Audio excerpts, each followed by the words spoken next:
Hey guys, Caleb here, back again with more Red Knot. This time we have a book from my mother's collection, A Very Eligible Corpse, by Annie Griffin.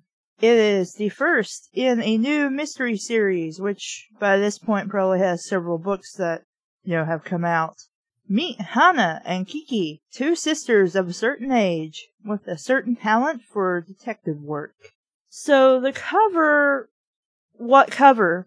It's two-toned, like a yellow stripe on the left, and mostly a kind of pink-orange. It was like the kind of lipstick I might choose to wear, but not that nicely colored. It has the main title. There's, I guess, what's supposed to be, the old ladies in the car. It's like an old-fashioned convertible. Would probably be cool to ride around in.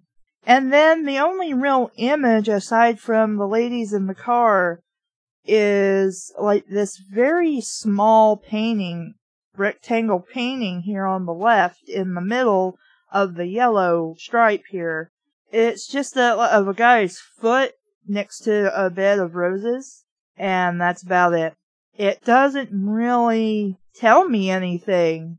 It's like you had to do a cover for a cheap book, because this is like at the dollar store or something, but you kind of wanted something maybe kind of nice. Like, well, we could give you a whole front cover of a really nice of this really nice image. We can make it $1 and give you a really shitty cover, and you get a really shitty cover. I don't know if there's alternate covers, as there can be with some reprintings and some of these books in general, but yeah, I'm hoping that this is a decent mystery series because I want a really good book to read, because I've been going through books like a maniac trying to find something that I can actually enjoy, because most of the things have either made me angry or have been just okay. So I need like a new Savannah ride. Meet Hannah and Kiki. Hannah is quiet, modest, and introspective. Kiki is loud, tacky, and man-crazy. Sounds like people you know all the time. Hannah abstains from alcohol, writes poetry, and belongs to the Hill Creek Rose Club. Kiki drinks champagne, likes water. She drinks champagne, she likes water. Let me try this again. Kiki drinks champagne like water, shops to reduce stress, and also joined the Rose Club to meet men, as you would, because I guess Phoenix is there, and he's, hanging out with the roses, because he is quite a beautiful rose. Aside from her age, early 60s, these two sisters couldn't be more different. But when Kiki's latest love interest is brutally killed, they find themselves on common ground. In trying to solve the murder, Kiki herself argued with Arnold Lempike, Lempke, the night before his death, and she doesn't have an alibi. It doesn't help that she lied to and flirted with the police at the murder scene, and that she's more concerned about what Morton Country society thinks of her than about the crime itself. But Hannah agrees to help her sister prove her innocence. She just hopes she can do it before it's too late. Okay, typical douchebag sister.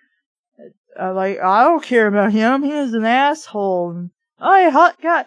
There are people who would do that, so this is quite believable, even no matter how old they get. Is it just me, or is this text super tiny? What the hell?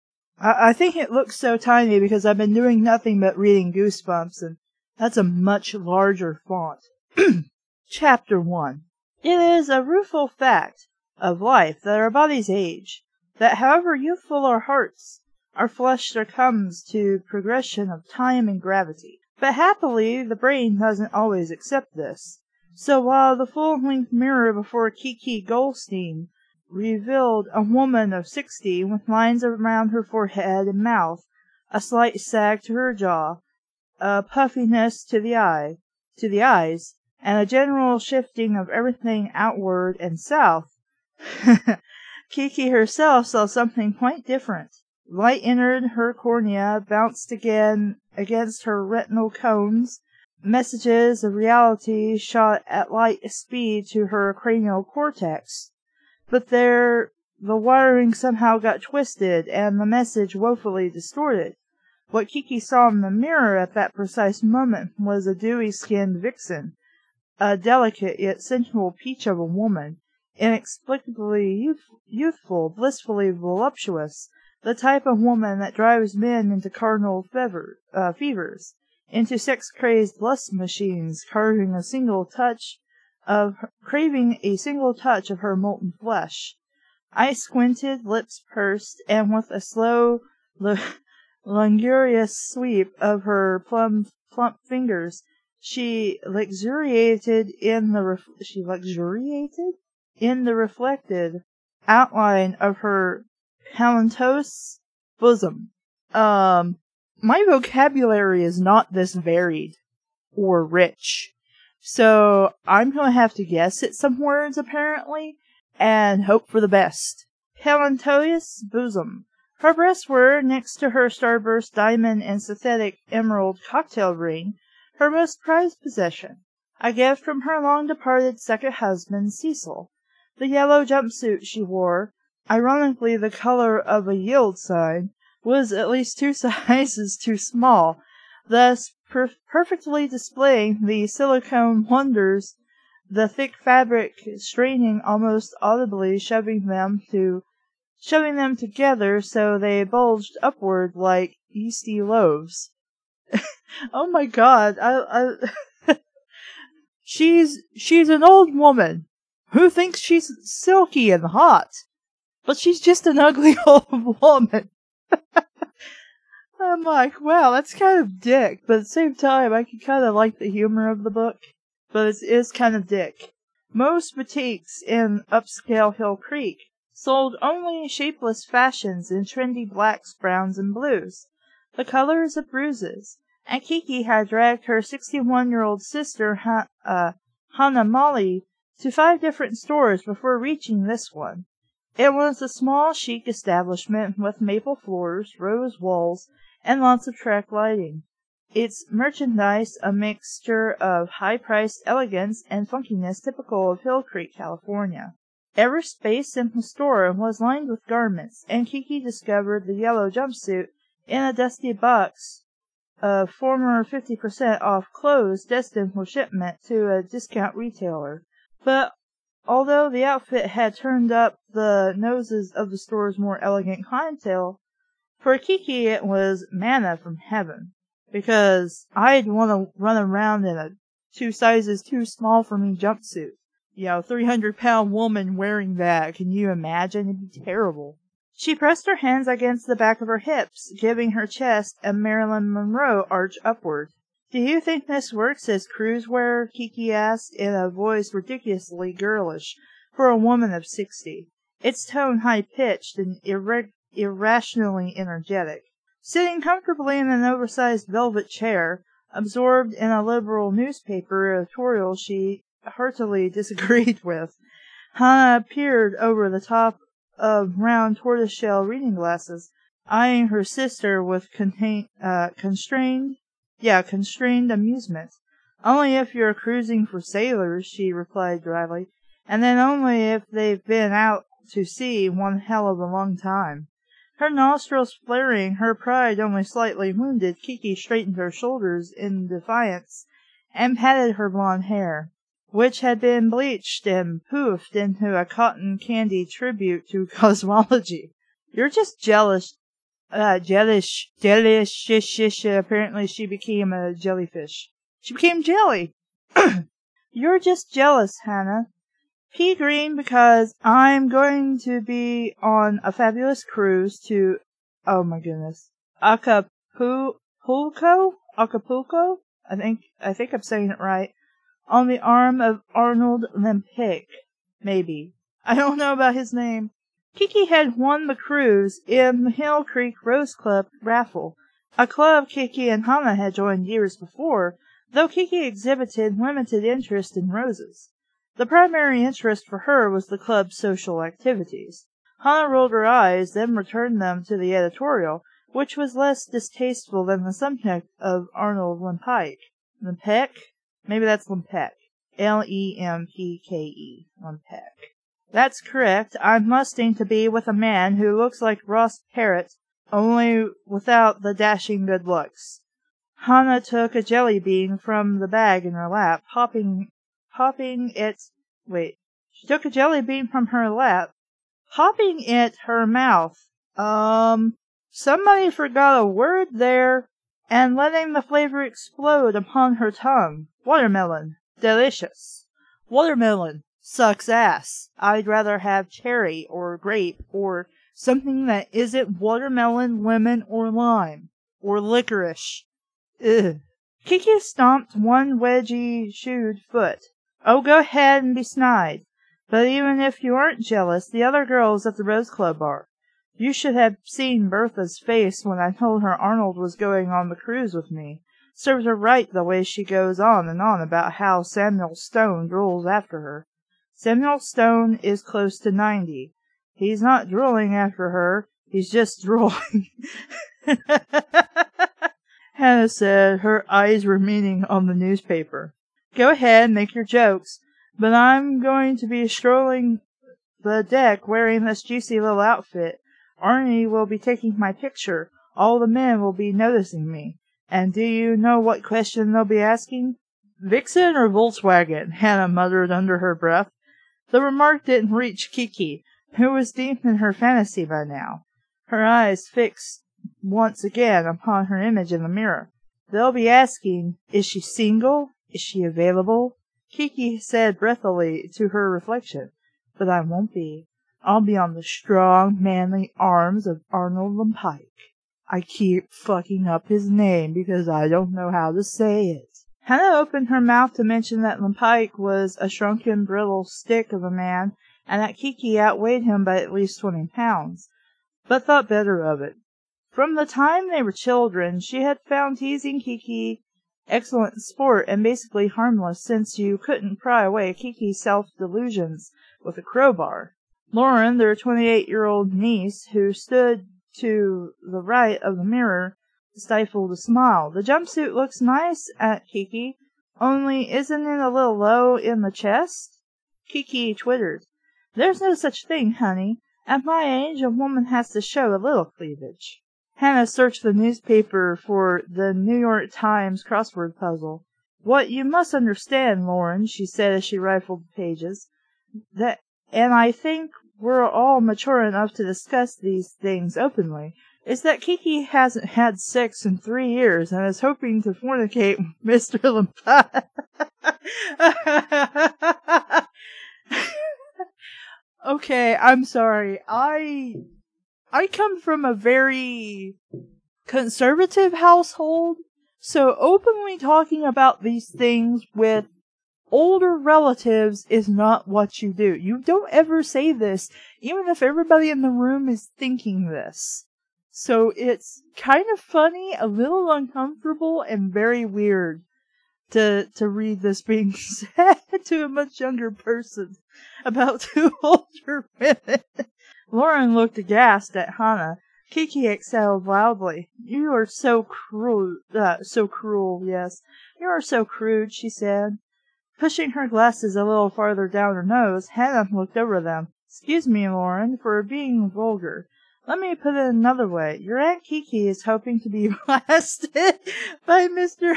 Lempic's love musket.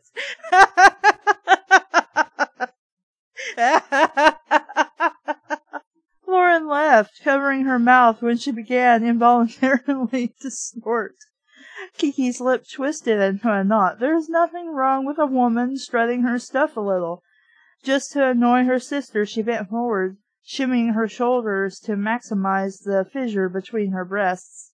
Hannah raised an eyebrow, took a jelly bean out of the bag, and with a perfect lob tossed it smack into the center of Kiki's bosom.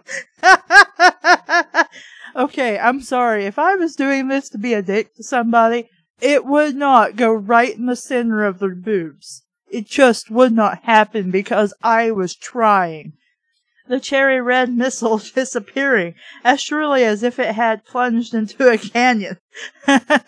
Kiki's mouth opened into a silent, horrified "oh." She dug her hand into her bra. Yeah, I've done that before when things have fallen in between my boobs. Her chin pushed into the thick folds as she glared downward. Coming to Kiki's aid, Lauren examined the crevice. See, here's the thing that men might not understand about women's boobs and sometimes low-riding shirts. Sometimes, when you're just wearing a shirt, you'll be eating like popcorn or candy or something, and your chest decides it's hungry. So it will go right down, right down into your shirt, and then you will take your hand, put it over the collar of your shirt, and go right down between your boobs to try and fish it out wherever it ended up. Except that you usually can't find the damn thing, or you keep pushing it around when you try to pick it up. So eventually you'll take your shirt and you'll just lift your bra and everything up and shake. And then it will usually fall out. So it looks like you're trying to grope yourself and then strip. So if you ever see a woman doing that and wondering why they're doing that, it's because shit fell into their shirt between their boobs. You'll need strong rope and a flashlight, Hannah said with a chuckle, her eyes still on the paper. Oh, very funny, ha, Kiki replied as Lauren gingerly retrieved the jelly bean with 2 fingers. You don't like Arnold, and I can't understand why. He likes you even though he thinks you're his toughest competition in the rose contest. Realizing that it would be impossible to finish the newspaper, Hannah folded it and placed it on the floor beside her chair. It's not only Arnold I have a problem with, it's how you met him. Just then, the swishing of a long skirt and the sound of clogs brushing against the carpet became audible. You guys doing okay? The young salesgirl asked. Once she had sized up these 3 customers as non-shoplifters, she had left them alone. Even if they were shoplifters, the store's owner would be delighted to get the garish yellow jumpsuit out of the door any way possible. Dandy as candy, I'll take this, Kiki told her. The girl shrugged and left to write up the bill. How did you meet Mr. Pike? Lauren asked Kiki, her tone normal, but the set of her mouth suspicious. Her aunt's unbridled zeal in the pursuit of males was legendary. Big game hunters stalked prey with less determination. I met him at the Baptist church. As a conservative, well, not conservative person, but as somebody who knows what you go to church for and what you do not, you don't go to church looking for men. I know a lot of people do. That's on many people's minds, because they see it more as a social gathering instead of a place of worship. I met him at the Baptist church, Kiki answered. Hannah chortled and ate another jelly bean, this one green apple. That sounds good. You make it sound so innocent. Kiki turned sideways and gave her figure another appreciative look. I can't imagine what you're getting at. You joined the Baptist church. I thought you were Jewish. Lauren tilted her head, puzzled. Kiki waggled a hand at her. Oh, well, Cecil wanted me to convert, but I never got around to it. All those classes. Anyone interested in me, all of a sudden I'm dying for a lemon lift. The subject she's avoiding is that she joined the First Baptist Church to keep tabs on the Sunday prayer list, Hannah said, and she could tell by Lauren's confused expression that she would have to explain further. They put the names of every ill person on the prayer list so church members can pray for them. One of Kiki's friends told her it was an excellent way to meet men. You watch the prayer list to see which men have especially sick wives. Then you start stalking them. As soon as they're widowers, you pounce. The poor men barely have time to get their dark suits off before a woman dives inside their boxers. Apparently the Baptist women die off sooner than the Jewish ones, so Baptist Kiki is. Wow! That is really dick. I hope people don't actually do this. At any church, any temple, any mosque, any, I don't know where Wiccans usually practice. I would say some special place in the woods, but that might be horribly stereotypical. I don't know. And I don't know about other religions, what they would call their holy places that they go to worship. That's terrible. I hope nobody does that. And if you do that, you should be very ashamed and stop doing it. That is disgusting and so completely untrue, Kiki said. Hands petulantly on hips, although she knew it was at least particularly accurate. She had considered the idea a stroke of genius, but once she got involved in the First Baptist Church, she realized she hadn't been the only woman to think of it. With available older men at a premium, scooping out the prayer list had become a local sport with some Marion County women of a certain age, and with all that competition, bagging a man wasn't so easy. Kiki had baked those widowers in training tuna casseroles, fed the cats, and petted their aching knees. She was only showing Christian kindness to poor men who needed it, she reasoned, and if as a byproduct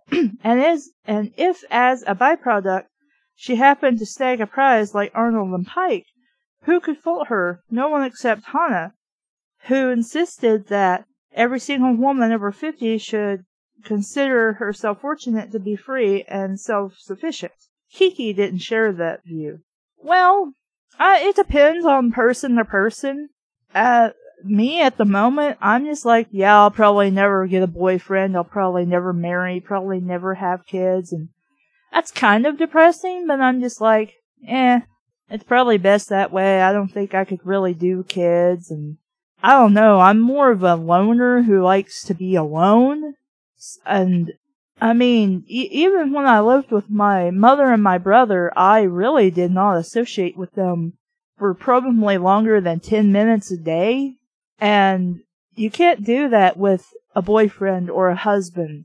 You can't do that with children. And some people just aren't cut out for that kind of thing. And then some people are until they're older and their spouse has passed away or they divorced or other things have happened, and some are able to move on and find new husbands or wives, and they're perfectly happy. Some feel content being as they are now. I mean, it depends. You can't just say you're one or the other. Yeah, again, it depends. I mean, this is not how you go about getting a husband if you are interested in getting married. But, it's something to consider for yourself. Or a wife, if you're looking for that instead, which is possible. Kiki slipped back into the dressing room behind a scanty curtain and tried to take off the jumpsuit, but physics and friction battled against her. Hannah could hear her groaning and cursing as she struggled to push the fabric over her hips.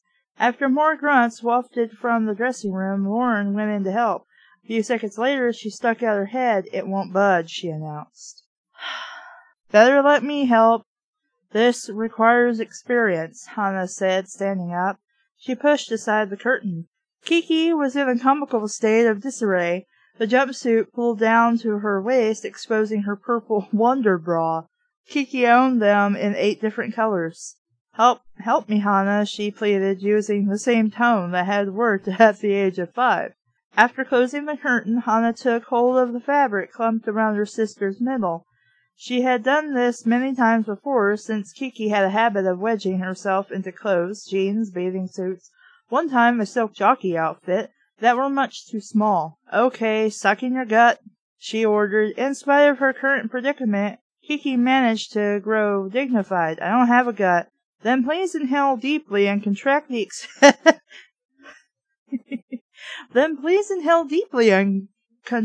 excessive flesh protruding from your torso." Lauren could be heard giggling on the other side of the curtain. Kiki shot Hannah a look, then closed her eyes and drew in as much breath as her lungs allowed, her cheeks pushing out, her eyes bulging. You don't really need to do that, you just suck in your stomach. Once the garment was successfully removed, she paid for it, unthwarted by the problems it had cost her. Unthwarted, that's what the word is. I know words good. The women then headed off for their usual haunt, the bookshop coffee house. Hell yeah! I'm there. I'm gonna go to this place. This sounds awesome. I'm not really a coffee person, but I will go to a bookstore. I will go to any bookstore, even if I don't have money for it, and I will forlornly go through that bookstore looking at books, wishing I had money to buy books. Hannah took a deep yoga breath, inhaling the crisp air as they stepped out onto the tree-lined sidewalk. Hill Creek was a suburban village in Marion County, about half an hour north of San Francisco. I don't know if this is a real place or not, I'm just going to take its word for it. Hannah and Kiki had been born and raised here, each leaving the area for a few years during their marriages, but returning in widowhood. After Cecil died, Kiki moved into Hannah's small house, located a few blocks from town. The relationship between the two women was not without strain. Kiki often found Hannah overly critical and high-minded. Hannah occasionally thought Kiki shallow, but underneath the surface friction, the sisters loved one another and were happier with each other than without. Well, that's usually what happens with siblings. It's like my mom said. She's like, they could yell and swear at each other and promise murder and that they'll never talk to each other again. But if they hear somebody bad-mouthing one or the other, they'll stand up for them and be ready to fight like nobody's business. And that's how siblings are. Let's see. And despite their differences, both women were good-hearted and took care of each other, although Kiki required the majority of the attention. Since Hannah and Kiki had been girls, people always remarked on how different they were, not only in personality, but physically. Tall and lean, her shoulder-length hair dyed deep auburn and pulled back from her face in a sleek chignon. Hannah was a handsome woman. She carried herself with a noble grace, and she still turned a head or two as she walked along Carter Avenue to do her weekly shopping. In stark contrast, Kiki was short, round, and blonde, with a pretty and pug-nosed face that reminded you of a pampered lapdog. Hannah, Kiki, and Lauren crossed the street, dodging a group of Bermuda-shorted tourists oogling the view of Mount Tamalpais. Tamalpais? I don't know how to say that. Tamalpais.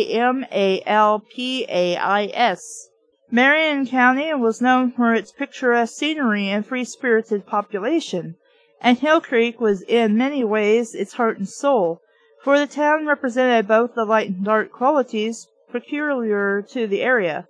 20 years earlier, Hill Creek had been beautiful, quaint, and slow-paced. It was still beautiful, filled with towering firs and Mount Tam rising majestically in the background. But the small local shops had been replaced with upscale boutiques with prices to match.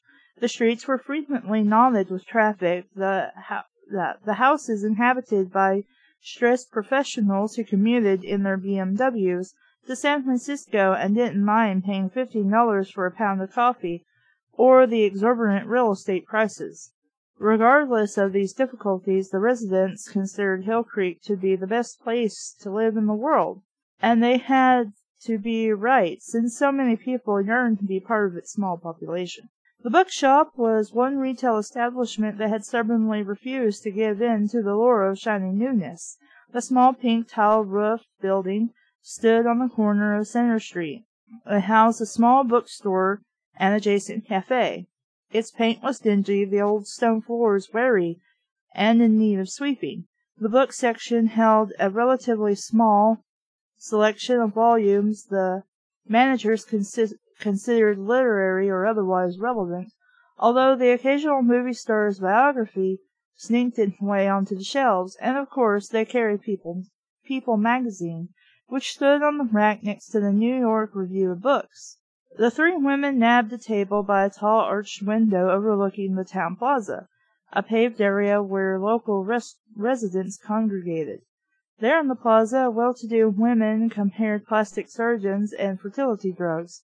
Former hippies, now eligible for senior citizen discounts, basked in the California sunshine, their brains happily rattled with occasional LSD flashbacks. And teenagers with trust funds but dressed like the homeless rode skateboards, where they should have been in school. The wall behind their table bore flyers printed on colored paper touting classes in Sufi mysticism, holistic healing, radical therapy, radical breath therapy, and feng shui, as well as seminars in spiritual emergence, trauma, body-mind alignment, and how to discover one's inner goddess. Inner goddess had recently been a hot topic around the local espresso shops. Some residents thinking the gender-based term politically incorrect. How? Apparently this is just targeting women, I suppose, so not really that big to me.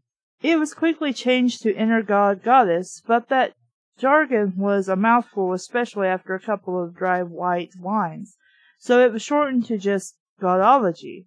Hannah could never quite figure out what her inner goddess godology was all about, and quickly found she didn't care. Mine is books. Lots of books. Forever books. I'm a librarian. I'm a book shopkeeper. That's what I'm doing. Books. Lauren took on the task of getting the drinks. 2 waters, a lemon lift tea for Kiki, a double espresso for Hannah, and a nothing for herself, which was the term applied to plain decafs with non-fat milk. Once the drinks arrived, Kiki and Hannah took out their post-menopausal herbal capsules, downing them all in a well-practiced single swallow. Is this a thing people do? The effects of menopause once again abated, which, well, whatever. Kiki rested her chin on her palm as she drowned her tea bags in a mug of hot water. Lauren, did I tell you that Arnold and Pike personally? Good Lord, how long is this chapter?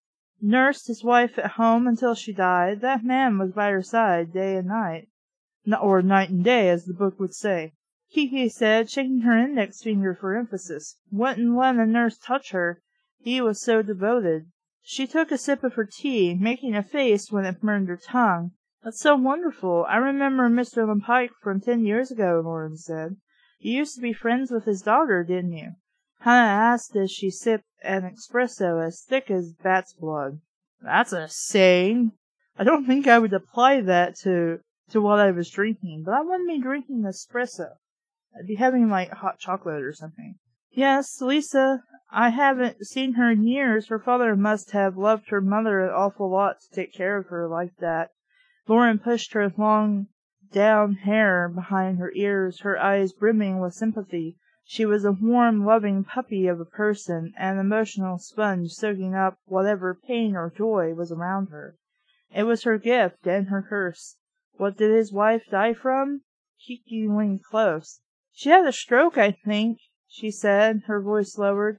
Sad, but we shouldn't all be so lucky to have a husband like Arnold to take care of us when the time comes. Watch it like a big secret is like he killed his wife, and the reason why he wouldn't let a nurse around was because he was killing her slowly with like poison or some shit. It crossed Hannah's mind that a woman who had had a stroke was better off with professional nursing care, but it wasn't a subject she knew much about, so she kept her opinion to herself. Well, it depends on how bad the stroke is, but that's a whole nother topic for a whole nother day. You'll get to meet Arnie if he comes to the Rose Club cocktail reception tonight, Kiki said happily. He promised to sit at her table. Wearing a sly smile, she nudged Hannah's elbow. And you, Hannah, I want you to be nice to him. Hannah gave a small shudder at the thought of having to smooth with Arnold and Pike. To her, he seemed cold, aggressive, and completely self-absorbed, though apparently he had a way with women. Hannah personally couldn't see it. She wasn't especially interested in attending the cocktail reception in the first place, and she had been hoping that Kiki would forget she had agreed to go. No such luck. You could still say no. Be like, we're both 60-year-old women. I don't want to go. I'm going to go home and read a book and have coffee or some shit. Bye. She attempted an evasive maneuver. I forgot that I have to order next season's bulbs tonight, and Kiki set down her mug with a clatter. You have to go. I want it fair and square. I had a full house to your 310s. Hannah winced. You wouldn't have known you had one if I hadn't explained it to you. It doesn't matter. We agreed if I won the game, you would go to the reception. You can't back out. I beat you. Yeah, she can. It doesn't matter. It doesn't matter if you won a card game or not. She can decide not to go. Hannah nodded with resignation. There was no denying that Kiki had won the hand during last week's poker game, and a bet was a bet. You can still say no. You can wear the dark purple sheath. Lauren, another Wednesday night poker participant, was equally encouraging about getting Hannah out and socializing more. Kiki clutched her hands in front of her chest. Oh yes, the purple sheath. A little boring, but very flattering, Hannah. Makes you look a little like Jane Fonda. Maybe you could wear your hair loose for a change. Just then, an elegant woman in her early 30s, dressed in white leggings and matching pullovers, sat down at the table next to them and said hello to Lauren. Lauren introduced her to her aunts. Her name was Marlene. Is that your poet aunt? Marlene asked, her voice silky. Hannah smiled. Lauren loved to tell her friends about her poetry-writing relative. Hannah was only an amateur poet, but her work was printed twice a month in a local weekly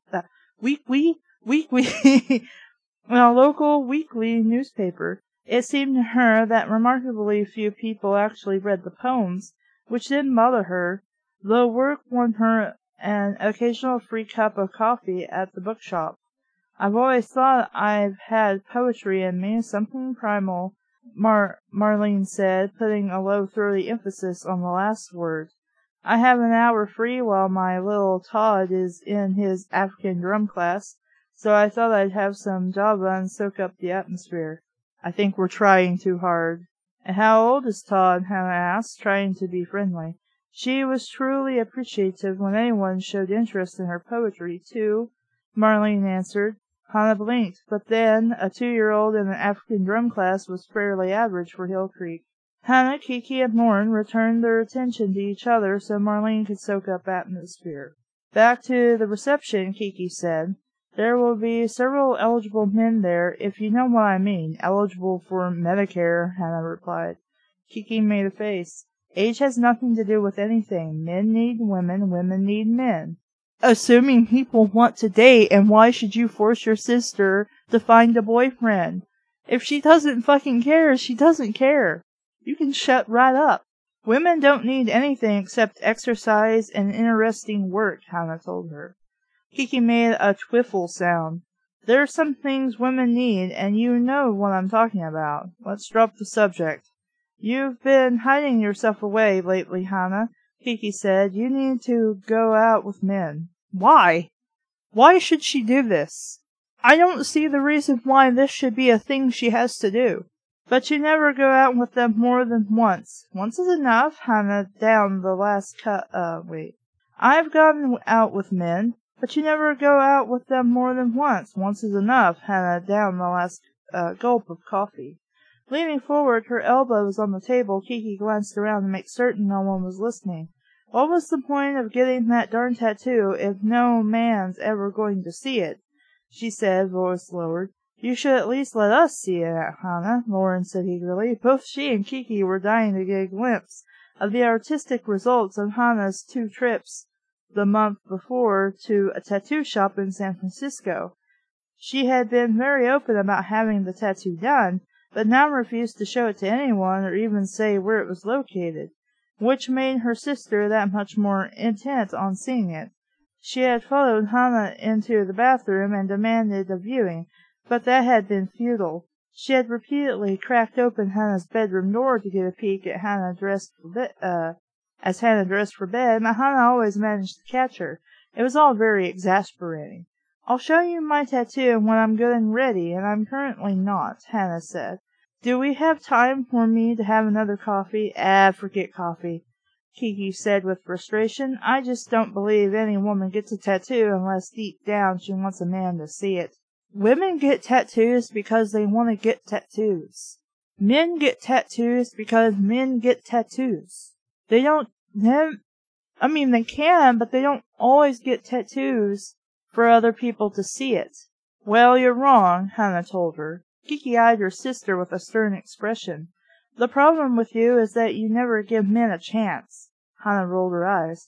I've had 2 husbands and a dozen lovers. I don't need to know about your sexual exploits, but apparently I'm going to hear about them. That's been plenty. The problem with you is that you're obsessed with men. It's not healthy, and one of these days it's going to get you in trouble. Obsessed? What? I just know what I want, and I want Arnold Lempeck. And it's not going to hurt you to get out a little. You know what they say, use it or lose it. Only stupid people say that. Although she would never admit it out loud, Hannah knew Kiki was right about one thing. Hannah could stand to get out more and see people. Not that she didn't like her life. The problem was that she liked it too much. She adored her gardening, her pets, her poetry, and her volunteer work. But she rarely socialized, and she sometimes feared she was turning into a recluse. There's nothing wrong with that. Some people like people. Some people don't. Like me. I stay home all the time. If I go outside, it's usually because I have to. Well, you can live your life any way you want to, but I like men, and I'm hanging on to the one I got, Kiki declared proudly. And with my new jumpsuit, I'm going to knock Arnold Lempeck dead. Chapter 2. Beneath an indoor arbor of pure white chrysanthemums, Hannah sipped a Calistoga water and surveyed the crowd at the Rose Club cocktail reception. She was wearing the purple sheath along with her dressiest shoes and her best beaded necklace, and she felt positively chic.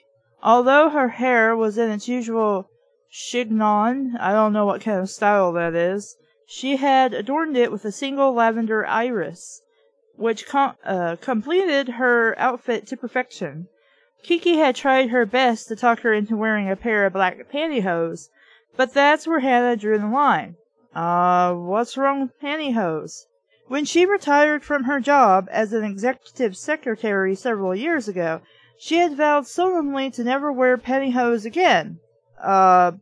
Because wearing pantyhose as a secretary is somehow a requirement? I'm pretty sure it's not. And so far, she had stuck to the promise.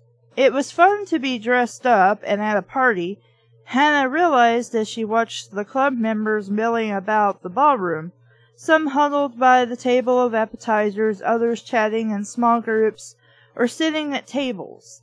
The club attracted a homogeneous membership, mostly frontline baby boomers, putting the effort into their gardens they once put into their sex lives. Okay, one thing I'll say about this book.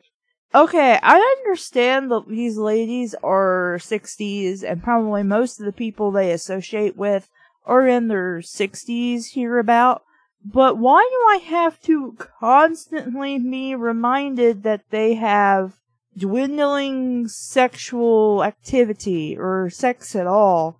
I don't see why that has to be forced down my throat constantly. Also, how do you know this? Did many of these people confide in you that that's what they were doing? I don't really have a sex drive anymore, so I garden. Can't get it up. Viagra doesn't work. And my wife hates me. I don't understand. From what I know in real life, elders happily still engage in sex or are very interested in sex. So I don't know where this book is coming from unless they're not, have a lot of older people as their friends looking over this book. In fact, they probably don't have friends that are very happy with them after reading that one line. It was an elegantly dressed group, most of them women in simple but expensive cocktail dresses. The men in dark suits or white dinner jackets. But Hannah smiled at all this pomp and finery, since most of them probably had fertilizer under their fingernails. Certainly they all looked like they were having a good time. The band had started playing a polka-like version. Polka-like. I don't know if that should be one word or two, but it's written as one word. If it was me, I would separate it into 2 words, but that could be correct. Version of Satisfaction. Wait, you mean the techno song with the Microsoft Sam and Microsoft Sarah or whatever the fuck the female counterpart is called? A polka-like version of that. I hope this is some other song called Satisfaction, because I'm gonna call this very questionable taste. And I don't think the older people here are going to appreciate that. And people began dancing. Most of the dancers out on the floor were over 50, and they gyrated somewhat stiffly to the music, because they would gyrate at their age. And even when they were younger, they would do that. Unless we're meaning gyrate as an actual moving and swaying, and not what you commonly see now, which is basically dry humping. To the music, their heads filled with vague remembrances of Woodstock and the Summer of Love. Okay. But now they were much more interested in free trade than free love, and at last year's Back to the 60s bash, almost everyone got their peace symbols confused with the Mercedes emblem. Okay. The cocktail party was naturally held in the Rose Club clubhouse, which I don't have to constantly be reminded that is a Rose Club. Did you know it was a Rose Club? Did you hear that it was a Rose Club? It's a Rose Club, Caleb. Did you know? No fucking shit. You could have just said clubhouse, and I would have been like, oh, it's the Rose Club's clubhouse. And another reason why you would change it to just clubhouse is because saying Rose Club clubhouse is kind of a mouthful and redundant, which members like to call the cottage. The latter was usually a formidable 6,000 square foot, 2-door style home, and had been built in the 20s and donated to the club 30 years before by a rose lover who preferred plants to his children. All large social functions held by the Rose Club took place in the ballroom located in the East Wing. To make money for maintenance and to pay taxes, the room was occasionally rented out at an extravagant price for wedding receptions and anniversary functions. People willingly paid the money with a long waiting list for the privilege, since whatever signs of wealth Marion County residents couldn't actually afford to buy, they tried desperately to rent. The ballroom was lavish, with tall leaded windows. Wouldn't they have had replaced that, just in case somebody got lead poison? I'm pretty sure it's not supposed to be leaded.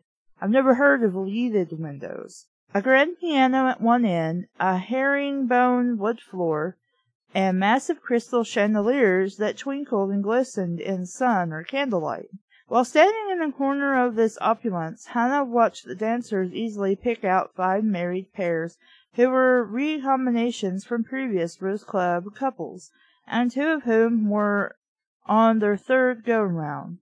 Marion residents tended toward multiple marriages, trading in spouses as easily as last year's Lexus. But the Rose Club crowd had a curious tendency to pick their significant others from within the club membership.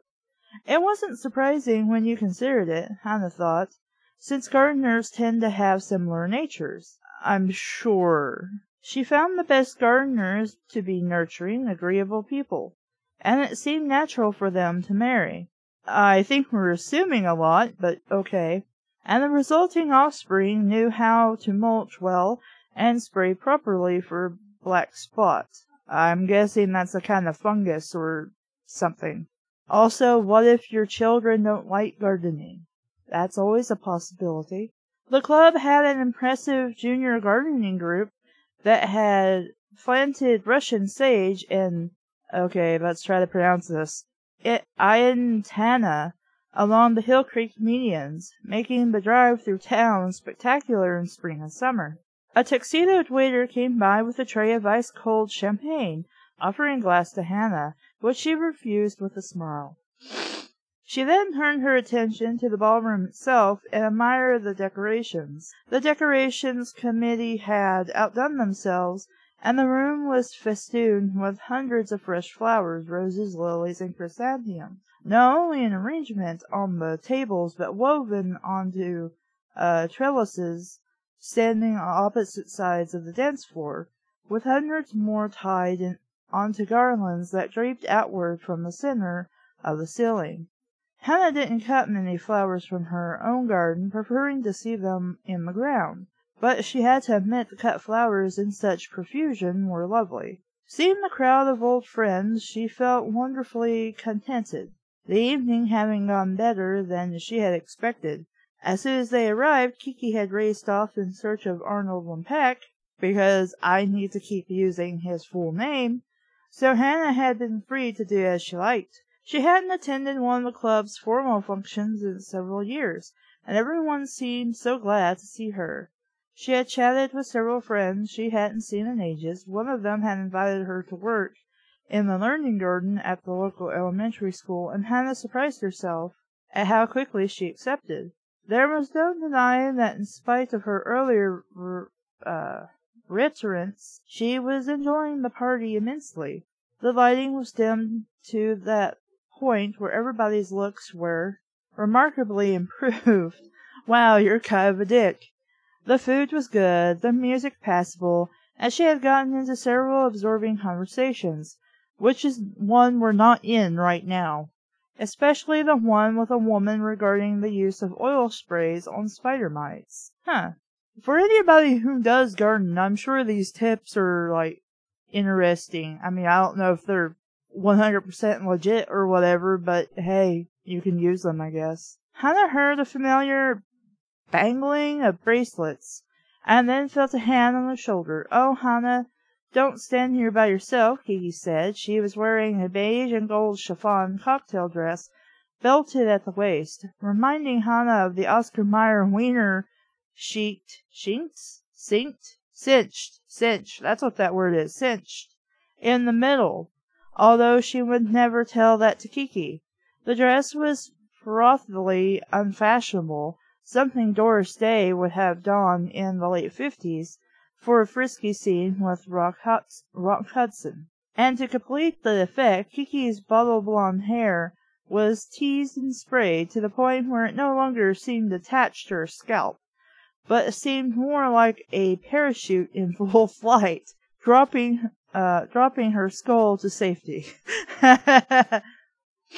Hannah smiled at her sister, then warily eyed her half-full champagne glass. Kiki had a low threshold for alcohol. Anything more than two drinks inducing powerful urges for strip limbo.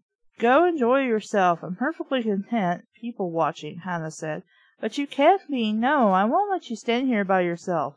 Why don't you tell your sister you haven't been? You've been talking to people, and now you're taking a break. Hannah smiled. I've only been by myself a moment. Trust me, I've been chatting up a storm. We've got a big table in the corner and a Anna. Where did I get Anna from?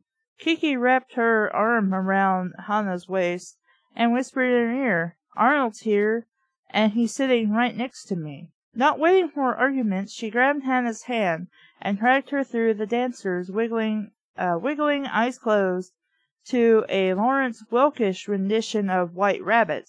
When she and Hannah reached a large round table in the corner, a woman leapt up from her chair, swept over, gave Hannah a bear hug.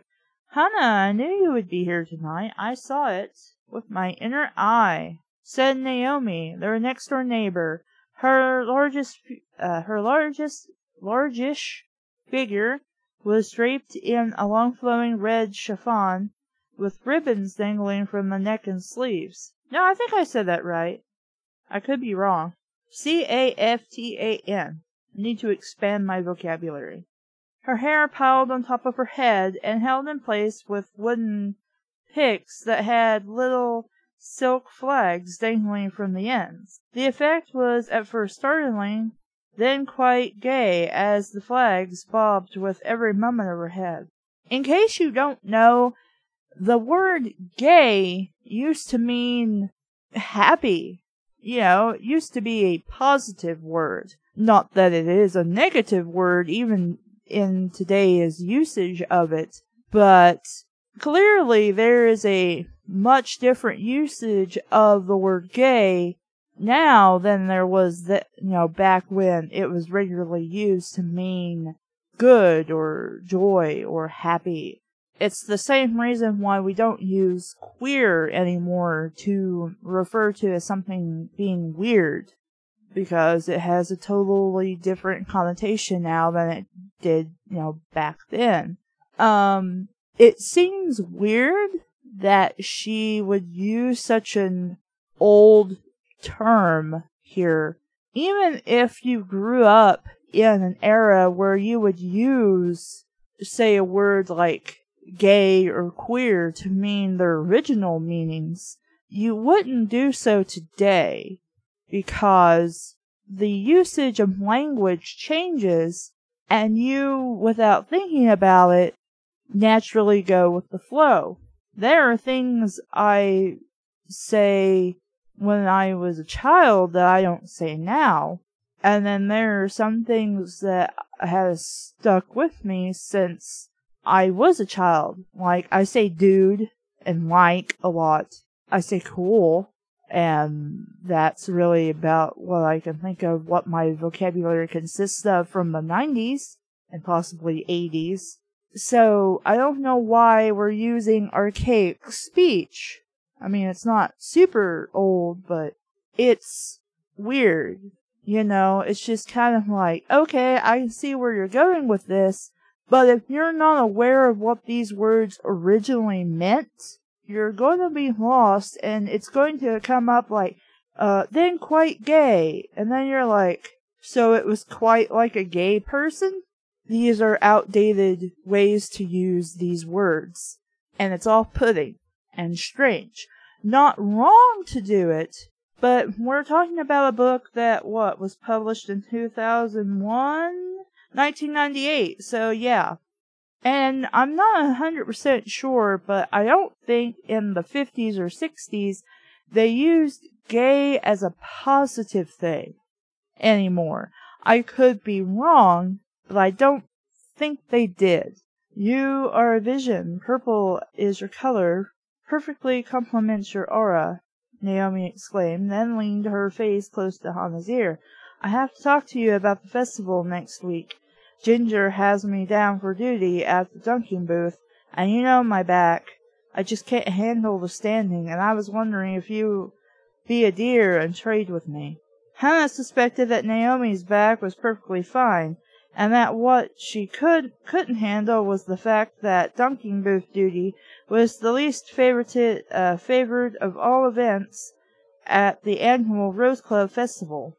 Then why have it? It required dealing with hundreds of squealing children who had never been properly disciplined by school or parents for fear of damaging their self-esteem. Okay, I'm gonna call bullshit on this, but I know it's a thing with some people, and I can understand the annoyance of it. The job also entailed frequent splashings, All the volunteers had drawn lots to see who would work which sections. Hannah had lucked into the beer concession, which was one of the most sought-after positions. Nice and quiet, since most people in Marion prefer dry white wine with buttery undertones and an amusing hint of oak. Not like they're gonna get plowed and then you're gonna have one annoying screaming drunks. That's happened when I'm hanging out in the Hooters or something. That's a story for talk time, though. I thought you had allergic reactions to yeast, Hannah said, calling her bluff, but Naomi reacted fast under pressure. I was thinking of wearing cotton gloves to protect myself. I'll think about it, Hannah said. Naomi beamed, temporarily satisfied. She knew that although Hannah could be a tough nut on the surface, underneath she was soft as a marshmallow, and all it would take was a few well-timed groans about back pain to get her to relent. I want to say this, if you're allergic to the yeast in beer, cotton gloves aren't really going to help you because, in fact, I think that's going to be worse than getting maybe a little beer splashed on you, because the beer is going to soak into the gloves after it hits the gloves. And then it's just going to sit there next to your skin. And if you're allergic to it, well, that's just going to really, you can't get rid of it unless you ditch the gloves, and then you have to handle everything with your bare hands, which honestly, in my opinion, would probably be better than wearing cotton gloves. What she really wants to do is probably wear something akin to latex or rubber. That would be, it's either that or doing it barehanded. Cotton wouldn't be a good idea. By this time, Kiki had flounced down into the chair to Arnold Limpeck, who was gnawing on the celery stick, one hand gripping a fresh scotch on the rocks. Hannah tightened up just looking at him, and she tried to understand exactly why he repelled her so. She knew lots of people with less than pleasant personalities, but she had a special distaste for Limpeck. Across from him sat Wanda Buckus, the Rose Club vice chairperson, and her husband, Walter. Hannah didn't know the youngish couple sitting next to them, which was quickly remedied. This is Sandy and David Dawson. They're new members who just moved to Hill Creek and were so thrilled. Kiki gushed daintily for Limpeck's benefit. Sandy and David smiled politely, each of them looking as if something sharp was lodged in an inconvenient orifice. Then why did you come, if you don't really want to be there? Hannah assumed Wanda had been describing her and Walter's sex therapy. What? How did we make that leap? Before you got there? I'm not quite sure, but, okay. Which, after a cocktail, she was apt to do loudly and graphically, using her knife and fork to demonstrate poses. I guess this was before she got there, though we're not explaining this well.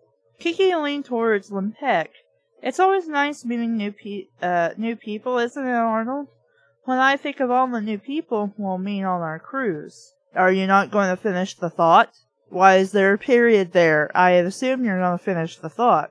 This was mostly said for the benefit of Wanda, who liked to pummel Kiki with the fact that she had a husband in tow. In tow being the operative words. Why is that just a comma there? Why wouldn't that be a period? Or even now I'm forgetting what grammar marks are called. But the one that's a dot over a comma, that one. In tow being the operative words, since Wanda dragged Walter around as if he were a lassoed calf. Wanda was a prime example of a much-married Maronite, with poor beleaguered Walter after her fifth nuptial plunge. She had yet to tolerate a husband more than 3 years, but it wasn't for any lack of ability to commit, for she had been devoted to the same incontinent poodle named Bonbon for over 10 years. Limpeck smiled tidily without looking at Kiki, as Hannah sat down in the only available chair, unfortunately located on the other side of him. She noticed Kiki's hand squeezing his knee under the table. Though Hannah couldn't explain it at that moment, a small chill swept through her, and she was seized by a feeling that something unpleasant was brewing. Klebkatt was always a fairly cheerless man, but he normally had decent social graces. Tonight he looked unusually grim, the small smile on his face seeming forced, and beneath Kiki's ebullience there was an air of depression. She was trying too hard to flaunt their relationship, and apparently Arnold wasn't in the flaunting mood. "So, Hannah, tell us about your tattoo. Kiki says you're being very mysterious about it." Naomi said. "Wouldn't that be Naomi?" asked. Hannah cast her sister a reprimanding glance as Naomi continued. "I have the entire zodiac tattooed across my buttocks." "Why would you say that? Why not just say my butt?" After that statement, Hannah's tattoo was forgotten as everyone animatedly discussed Naomi's posterior, which she kindly offered to expose to the table. It was only the shocked protest of Sandy Dawson that prevented her. All ears then turned to Wanda, who told a story about grubworms as the roots of her impatience.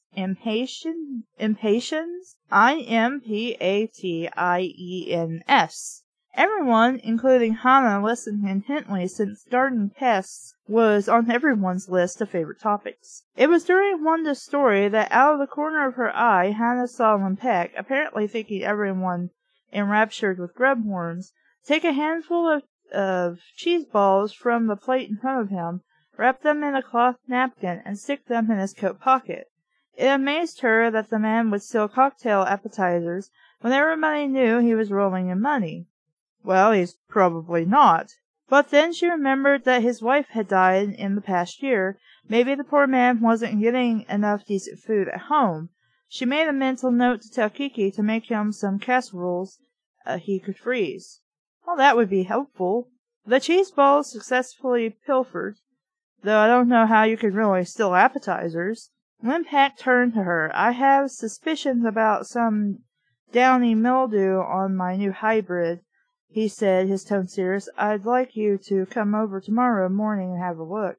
It surprised Hannah that Klebkatt wanted her advice on his roses, since he fancied himself the greatest authority in Northern California. In fact, she was so surprised that she stumbled around a few seconds before politely declining with an excuse that she was doing counseling with the breast cancer help group the next morning.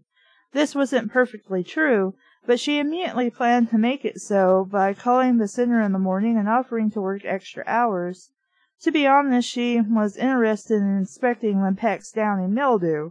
Okay, if you are interested, then why'd you turn him down? It was a new rose disease much feared by rose growers across the country, and she had only seen photographs of it in gardening magazines. Yet she found Klebkatt too annoying to spend any time with. Even though you're just going to talk about gardening? I don't know, maybe you're just I don't know. Probably as I read this book on my own, maybe it turns out he's an absolute asshole. I don't know. Spend any time with. She knew it was an uncharitable attitude, but it was one she couldn't help. Klebkatt smirked at her refusal. "Don't help me if that's the way you want it," he said. "I'm going to beat you in the rose competition this year, sweetheart. You may have won 3 years in a row, but this year's mine." "I wish you luck," Hannah said with sincerity. She didn't grow roses to win contests. She grew them because she loved them. The Rose Club's annual festival was the only contest she ever entered, and she did it only because the festival proceeds went to charity. She liked winning, she couldn't deny it. When her Mr. Lincoln won Queen of the Show last year, she found herself bursting with pride. But she felt winning shouldn't be taken too seriously. The fun was in growing of the rose. Still, a bit of recognition from one's fellow gardeners was appreciated, especially since Hill Creek rose growers all face similar challenges of cool nights and frequent summer fogs, creating a less than ideal environment for their beloved flowers. How so? I mean, I don't really want the details of gardening when I'm more interested in a murder mystery, but no, really, I'm just like, can I have a brief explanation as to why this is bad? You know, just in general, from somebody, or maybe in the back of the book. I don't know.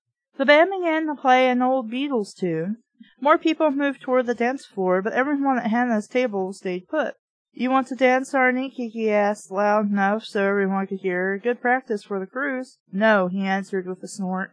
Kiki sat back in her chair, her smile only slightly dimmed by his rejection, but Hannah could tell she was embarrassed by the way she hastily turned her attention to Naomi. Then, to Hannah's colossal surprise, she felt a pressure on her thigh. She almost hoped she was having some strange seizure, the only alternative being so distasteful, but looking down, she found to her disgust that it was indeed Limpek's hand. There were only two options. I thought you were sitting across from him. How is he able to touch you? I'm confused. How is he able to touch you if you sat across from him? Did that not say? Okay, I'm looking, but it doesn't actually say where she sat. It was Wanda who was sitting across from her, so apparently she sat on the other side of Limpek. There were only two options. The first being to cool his crotch with her Callistaga. She chose option 2 and pushed his hand away. Limpek responded with a wicked grin. You're a good-looking woman. Would you like to do a round on the dance floor? I can shake it when I need to, he whispered, his voice low so Kiki wouldn't hear. Why don't you just tell her you're not interested in her like that? Hannah made certain Kiki was deep in conversation with Naomi before responding. I'd rather swallow a lug nut, she told him. Undaunted, Limpek smiled devilishly, making her feel like upchucking the sun-dried tomato focaccia, F-O-C-A-C-C-I-A, appetizer she had eaten earlier.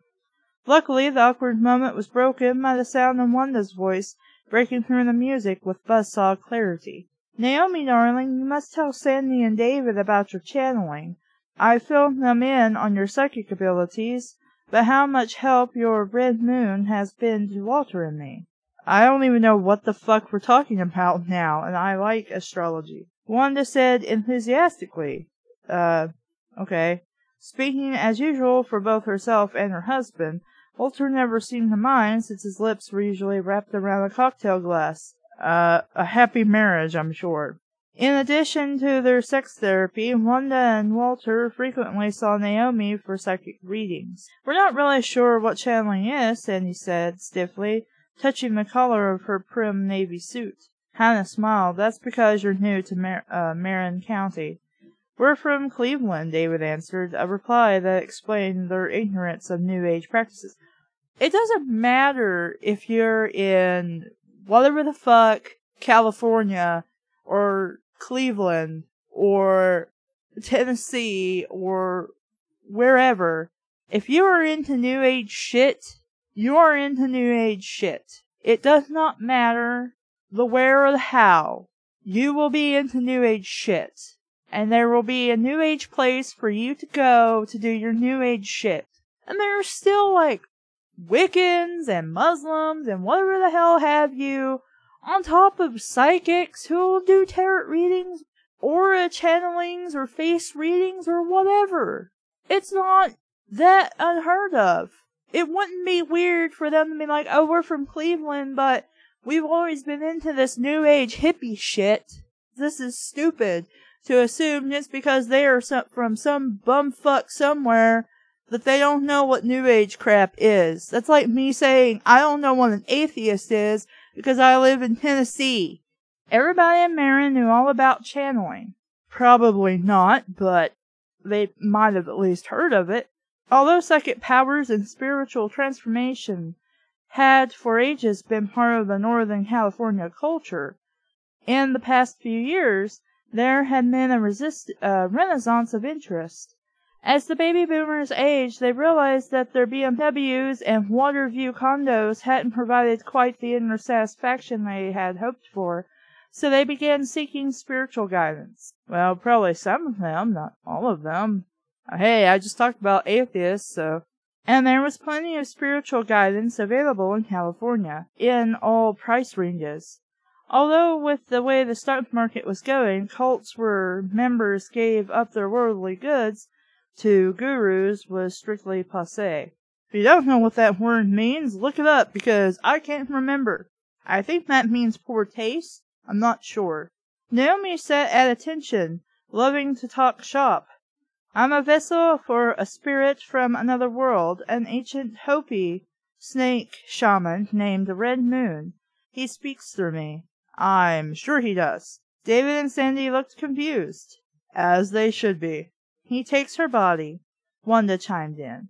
Confusion turned to disgust as Sandy, eyebrows lifted and lip puckered in a particularly Cleveland-like brand of disapproval. How would you fucking know this? Pressed a well-manicured hand to the base of her throat. Excuse me? Nothing sexual, Naomi explained with a patronizing smile. No shit. Why would you think any sexual or shit thing happens with this? Look, I don't know anything about, again, New Age shit, but unless you're performing some kind of sex ritual, sex is most likely not actually involved in anything you're doing. He uses me as his instrument. His energy pours through me. Think of me as his internet connection to the physical realm. That is a terrible metaphor. Here's a better way to put it. I'm an antenna, or a receiver. He tells me shit, I pick it up, and I tell you that shit. She said the last part with a grand sweep of her arms that sent all the little silk flags in her hair quivering. Why does she have flags in her hair again? And then she lifted her eyes toward the garlands hanging from the ceiling. Through me, Red Moon provides heightened spiritual consciousness and a divine path to understanding one's inner mysteries. All she's doing is giving you advice based on what you tell her and what she can read off you. It's called observation. Give me your fucking money. You could have went to a friend with this who would tell you the same thing. I think my husband's cheating on me. Well, give me $50 and I'll look into the mystic hoo-ha of Cooch and I'll tell you if your husband's cheating on you or not. He might be cheating on you, so you should probably break up. Oh, gee, thanks. Here's your $50. Why would you do that? That's all this is. That's all this crap is. A real psychic, in my honest opinion, wouldn't be doing this kind of shit. I mean, I could totally be wrong, but I would not pay somebody money. I wouldn't even give somebody telling me this shit the benefit of a doubt, because I already know they're full of crap, and that there is no way fucking possible that they're actually psychic. They can be very in tune with other people. You know, they'd be more receptive to, hey, you're sad, you want to talk about it? Or something seems to be upsetting you, you want to talk about it? They're basically therapists who aren't actually trained in anything, like at all. So, if you give money to these people, okay, I wouldn't, but sure. But that's all they do. You pay them to give you advice anybody could give you. It seemed to Hannah that at $50 an hour, hey, I guessed correctly. What Red Moon provided was a way for Naomi to pay her substantial visa bill each month. Just then she noticed Limpack tense up and glanced down to see if Kiki's hand had wandered someplace it shouldn't have, but her sister's fingers sat benignly on his knee. Red Moon has such insight, Wanda said to Sandy. 2 years ago, when Walter and I weren't sure whether or not to sell the rental in San Rafael, we consulted Red Moon. Uh-huh. He directed us to a vortex in Sedana. At this place of power you will find answers, Red Moon said. And he was so right. There we were, just Walter and me, high on this bluff, dressed in... Why? Dressed in native Hopi wear? It was so romantic, so healing. We did the dance of the deer, and afterward we felt such clarity. I think you wasted your money, and then she got you high, dressed you up in the stupid outfit, and sent you... I know what this is. It's that shit temple with the monks in my inner life. That's what this is right here. Right here. Oh my God. Walter took an extra big sip of his martini as the memories apparently came back to him, but Dawson looked perplexed. I would too, because this is bullshit. It was at this point that Klebkatt drew his scotch to his lips, allowing the remainder of it, swallowed the remainder of it, as if it were the last whiskey on earth, then slammed the glass down on the table. It's all a lot of goddamn bunk. The whole Red Moon business is a complete and total fake, he said, way too loudly. An uncomfortable silence enveloped the table, and Hannah realized from the way he was glaring at Naomi that it was her presence that must have caused his foul temper that evening. Well, it is a lot of stupid hoo-ha. Because, let's face it, for all real psychics out there, there are hundreds, if not thousands more, fake ones. To the point where I would probably say that the only ones in business are fake psychics. And again, they're only there to really give you advice. You know, it's like Lucy opening up her psychiatrist thing. You pay her money and she just gives you advice. And then you're like, well, I wasted 5 cents. Because I could have just figured that out on my own, or went to talk to, like, Linus or something. Naomi froze, at first startled by his remark, but then turned to him. Now, Arnold, you're directing your energy into a very negative passage. No shit, he's pissed at you, apparently. Perhaps if you closed your eyes, took a deep breath, and focused on your chakra, she said to him, her tone soft, but with an edge. Wait, with a edge. With a edge. There's no and, it's a. Wrong, wrong, wrong, wrong. Like velvet wrapped around a sharp rock. What's a chakra? Sandy asked. An energy point in your body, Wanda answered quickly, her eyes glued to Klebkatt and Naomi, not wanting to miss a good fight. Because, you know, she wouldn't want to stop a fight or some shit. Don't chakra me, Klebkatt spat. You're a fraud. Keep in mind that some of these people think they are legitimate. Naomi gasped, closed her eyes, and seemed to be madly trying to focus on a chakra of her own. Why, Arnold, how can you say such a thing? Wanda said, coming to Naomi in Red Moon's defense, since she had paid both of them a lot of money. Red Moon was such a comfort to your wife during those last months. Klebkatt's fingers tightened around his empty glass. Oh, sure. Mary paid plenty for that stupid Indian spirit bunk. A waste of money, and I always told her so. But she was so set on it, and at first I didn't think there was any harm. Harm? Naomi's eyes popped open. Red Moon helped Mary with some important emotional integration. Maybe you believe that, but that doesn't mean it was true. Again, you're kind of just like a friend offering advice, but you're being paid for it.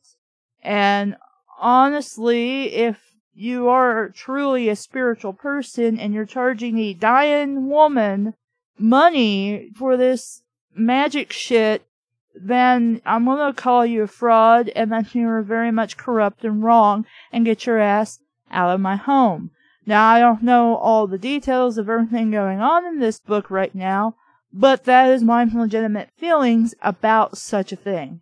You can believe whatever you want, practice whatever you want, and if you ask me my personal opinion on such things, I will tell you as I'm telling you now, you are entertainment as far as I'm concerned. And that's all it is. Pressing his hands against the edge of the table, Klebkatt leaned toward her menacingly. Crap. That's what it was.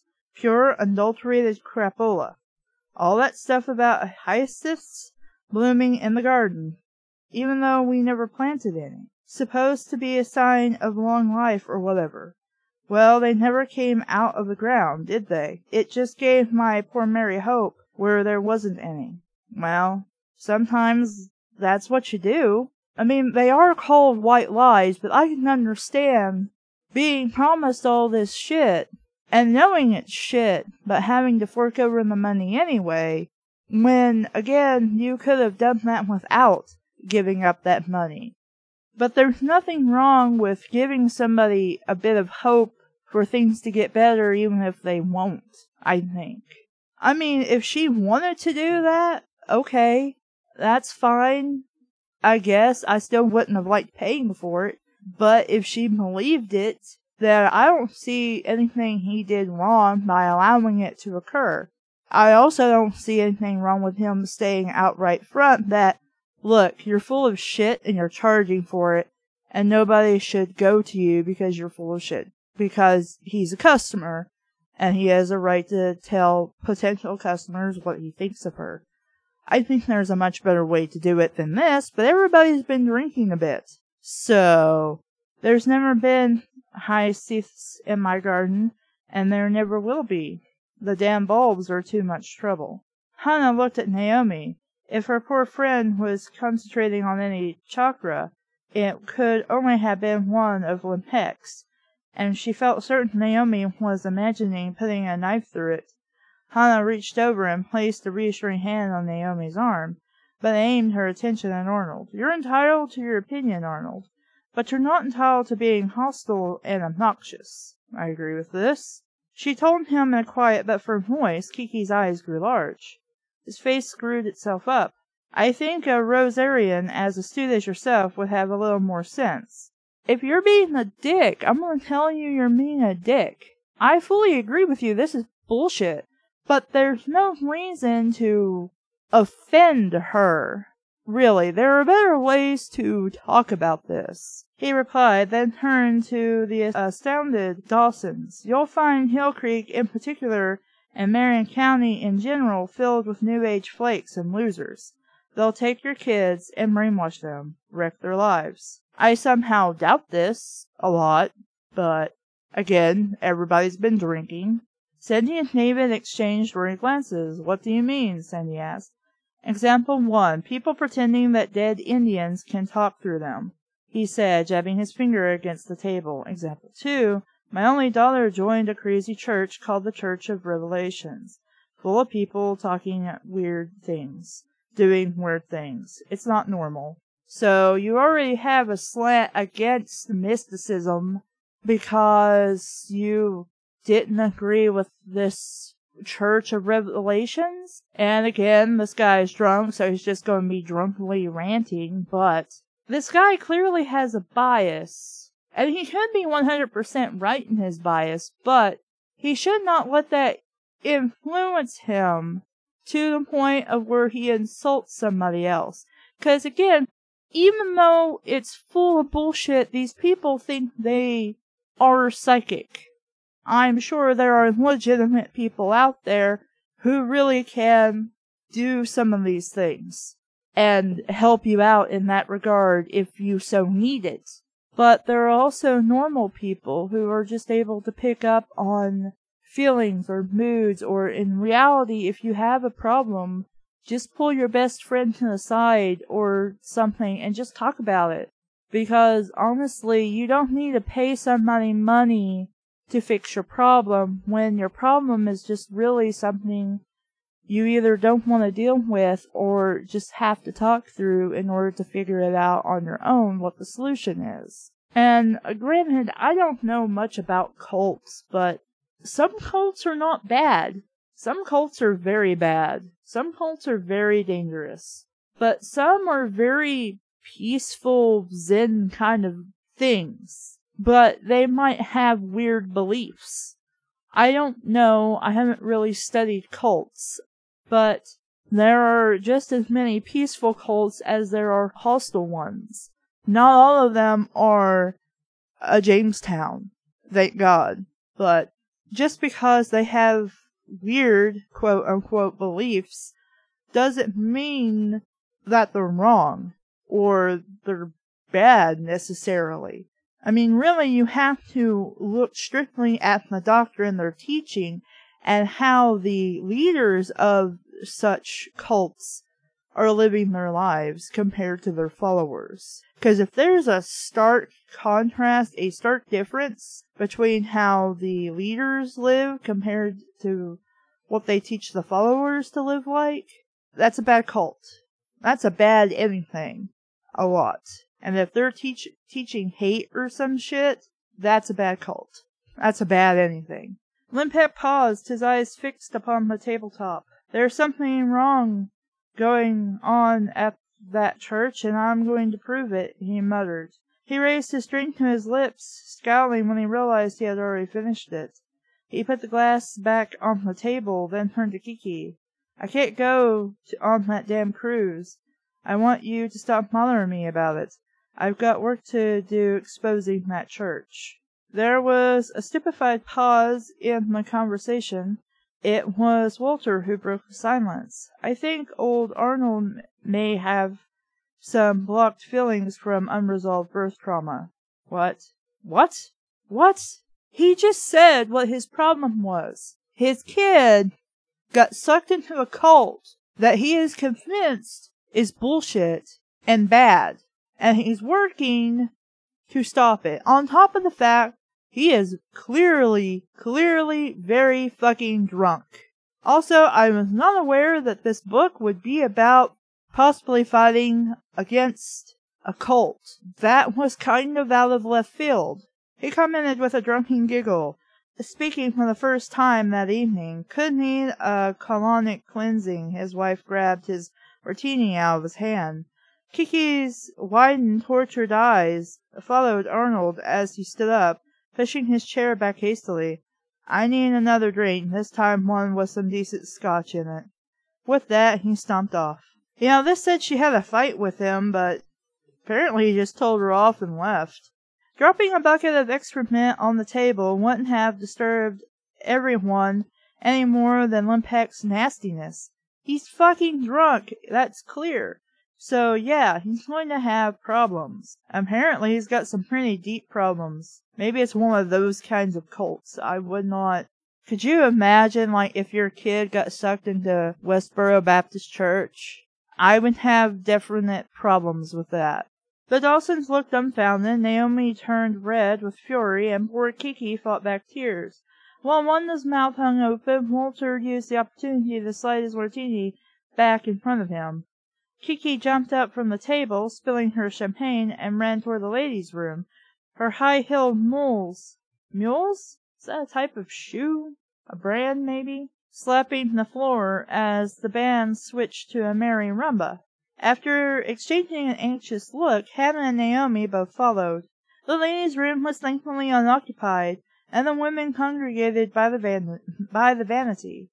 Now in the safe confines of the female sanctuary. The bathroom is not a female sanctuary. It is a place you go to shit, piss, and take a shower. And possibly do laundry. Kiki let her distress go at full throttle, her eyes streaming, lips trembling, grabbing a large wad of toilet paper out of the stall. She pressed it to her nose. I've never been so humiliated in my life. Remember, he's fucking drunk. But yes, I would feel pretty stupid. She blubbered, her voice muffled by the tissue. Naomi dabbed at Kiki's running mascara with Kleenex. That man has enough bad karma to choke a horse. That ain't bad karma, he's fucking drunk, and he's pissed. Probably rightly so. I mean, we don't know anything about this supposed church. We're just now hearing about it. To refuse to go to the cruise is bad enough, Kiki continued. Not really. It's not bad, it's just hey, I'm not gonna go. Bye. Kiki continued, but to do it in front of Wanda, she's probably gloating right now. Oh no. It wasn't that he was a complete asshole to me. It's he's not going to the cruise, and somebody might be laughing at my dismay. Which, why would I know there are assholes out there who would do so, but Why would anybody do that? That would be so dick of you. Who cares if she's gloating? It doesn't matter what anybody thinks, Hannah told her. The important thing is that you don't let a fool like Arnold upset you. That Arnold, Naomi muttered. You should hear him run on and on about how religious he is. Well, maybe he is religious, but he's also very drunk. Well, I don't believe it. Well, just because he thinks you're a fraud, I think you're a fucking fraud. That doesn't mean I'm not religious. I can be religious and still call you a fraud. And call every person who claims to be a psychic on the face of the planet a fraud. That doesn't make me not religious. As for his problems with his daughter, from what I could see, the problem isn't the Church of Revelations. He and Lisa never got along, Mary told me. I don't know why you needed to say anything about this. It's not important right now, except maybe to the mystery. Are you feeling better, Kiki? Hannah asked. Just let me get my face back on, she answered, scrounging through her beaded handbag for her makeup. She examined herself critically in the gilt-framed mirror, dried her eyelashes with the toilet paper, then, mouth open and her face inches from the glass, began applying a fresh layer of mascara. You're better off without them anyway, Hannah told her. Watching Kiki's reflection in the mirror, she saw an expression in her sister's face like that of a cow watching the space shuttle fly overhead, the senses receiving input but with absolutely no comprehension. Better off without him? Kiki asked. Of course, you can have a perfectly good time on the cruise alone. Kiki spun around to face her. I'm not going alone. I'll get Arnold back. He just told you off, was a complete asshole to you. You're going to get him back. Why? He can go fuck himself, and when he's sober, you can go over there and be like, look, asshole, I don't give two shits what you think of me or the supposed psychic hoo-ha bullshit. I don't care how much alcohol you've had. You don't be a dick to me in front of my friends, my family, in front of the whole club. Show me some common courtesy, asshole. You are a piece of shit. And I will continue to call you a piece of fucking shit until it's clear that you are very sorry for what you have done, and not only apologize to me, but everyone else. I can understand that you got some fucking problems with some things. That's fine, that's your business, but you don't be a dick to me at all. Now, I can understand in this book, Kiki's a dick herself, and really doesn't understand limits. But yeah, Naomi and Hannah exchanged incredulous looks. Kiki, listen to me, Hannah said. Chasing Arnold and Peck can't come to any good. He's a foul man, and he's treated you terribly. Turning back to the mirror, Kiki reapplied her lipstick. Arnold can be very sweet when we're alone. I don't know what's wrong with him tonight. I think Naomi just gets on his nerves. That's possibly true, considering his problem with this new age, whatever the crap we're actually talking about at this point. But he was still an asshole. And he pretty much said, I don't want to go on the cruise with you. In fact, I don't really want anything to do with you. It's pretty much what his attitude was. So, you're just a dumbass if you think you should go and do this shit. Naomi's eyes narrowed, and Hannah patted her arm to keep her quiet. Kiki continued. Arnold is going on that cruise with me. I'll get him back, just you wait and see. No, I'm pretty sure you're not. Because he was a dick to you, and you are continually to being dick. With that proclamation, she began furiously dabbing blusher. Blusher? Why not just blush? I've never heard it called blusher. On her cheeks until she looked clownish. Which is totally not how you want to apply makeup. Even I would know this, and I don't wear makeup. Hannah took a tissue out of her handbag, and, with Kiki's chin held gently in her hand, wiped off some of the makeup. We just need to take off a little of the pink here and over here. There, you look gorgeous, Hannah said. Now let's go back to the party and have a lovely time. I wouldn't. I'd just be like, fuck this shit, I'm going home. I didn't want to come anyway. If she had been a colder woman, she could have mentioned that Klebkatt had made a pass at her. But that information, however factual, would have been too cruel a blow. No, it would have been perfect timing to mention that because that's what he did. But it would have also been reasonable to think he was drunk. Under any other circumstances, he probably may have possibly been a more reasonable person to ask first than to start touchy-feely. I don't know. I haven't been really around drunks like that, and I'm not interested in being around drunks, nor am I interested in getting drunk, so I can understand what the feeling is like. She could never hurt Kiki that way, so she kept it to herself. That wouldn't be hurting her. That would be doing her a favor. This guy is an asshole. Let's go together or something. Fuck this guy. He's an asshole. She would have to find another way to distract her sister from him. With Kiki put back together, the three women returned to the ballroom. Klebkatt was back at the table, another empty glass in front of him, his mouth moving rapidly. Just as the women reached the table, he leapt out of his chair. Okay. It's a fraud, he growled to anyone within earshot. The word slurred. That Church of Revelations. It's a fraud. I'm going to report all of them to the district attorney's office, and I'm going to do it tomorrow. And with that ominous proclamation, he stumped off, leaving the rest of the table staring after him in bewilderment. Because they weren't already... Why did we have to have this extra bit here? Why not just end it with Kiki put back together, the women returned to the ballroom? End of chapter. Proceed to the next part. We didn't need this bit of information. This was redundant. You could have added, I'm going to the district attorney tomorrow with it, before he stormed off in a drunken rage after being a dick to Kiki.